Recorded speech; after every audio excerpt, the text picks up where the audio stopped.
Assalamualaikum warahmatullahi wabarakatuh. Salam sejahtera, salam sukses untuk kita semua. Kembali bersama saya Abi Darda dari channel iGrowth Indonesia. Kali ini kita akan membahas tentang manpower. Ya, konteksnya bagaimana kita mempersiapkan development untuk kesiapan manpower kita menjelang akhir tahun dan pergantian tahun. Pastinya dalam proses menghadirkan manpower yang the best, kita perlu menghasilkan sebuah kebutuhan need analysis training yang efektif. Apakah sudah kita lakukan itu pada hari ini? Nah, terkait dengan kebutuhan development, ya kebutuhan training, perlunya kita memahami 4 kuadran ini, ya, yang dinamakan strategic manpower benchmarking. Apabila kita gagal memahami ini dan kesananya pun, seterusnya pun kita akan gagal memilih kebutuhan training yang baik.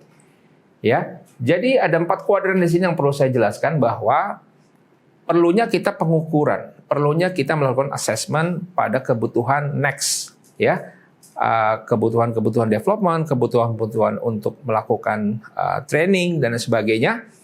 Dan hari ini, ya, kita perlu menghadirkan data pada orang-orang atau manpower yang ada, yang sudah berada di dalam organisasi kita.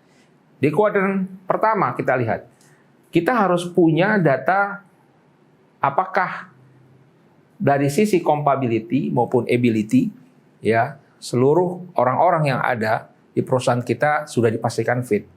Nah, idealnya memang kita berada di kuadran 1 ini, ya. Kita mempunyai strong compatibility, orang-orang yang mempunyai kekuatan kecocokan, dan orang-orang yang mempunyai high ability, yang mempunyai kekuatan knowledge and skill yang pas. The right man and the right place. Pada posisi itulah kita akan mendapatkan orang-orang yang hebat, duduk di posisi yang baik dan menghasilkan output atau performance yang the best. Dan pastinya akan menghasilkan sebuah keuntungan perusahaan.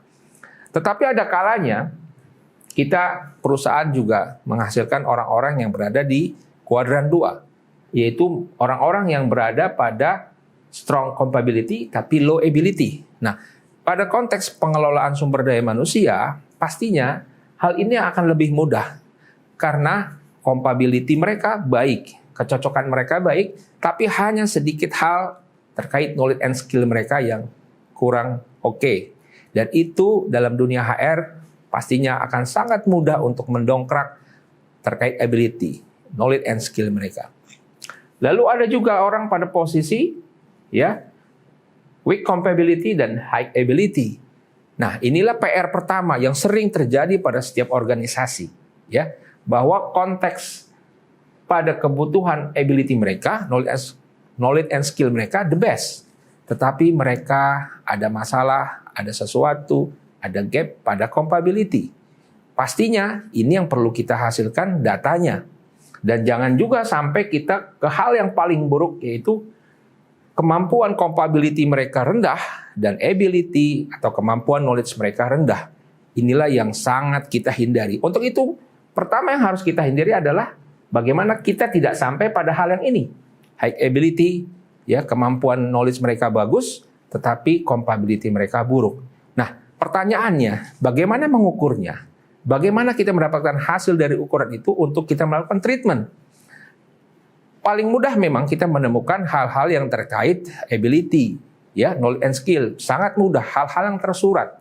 Tetapi sangat sulit kita menghasilkan atau data bagaimana kita mengukur apakah mereka orang-orang yang fit pada compatibility. Untuk itu, ya, nantikan di channel berikutnya saya akan bahas beberapa terkait untuk proses pengukuran agar orang-orang yang ada, khususnya yang ada pada organisasi kita, bisa kita ukur dari sisi compatibility-nya agar kita bisa menghasilkan orang-orang the right man and the right place untuk menghasilkan performa output yang lebih menghasilkan keuntungan bagi perusahaan. Terima kasih. Wassalamualaikum warahmatullahi wabarakatuh.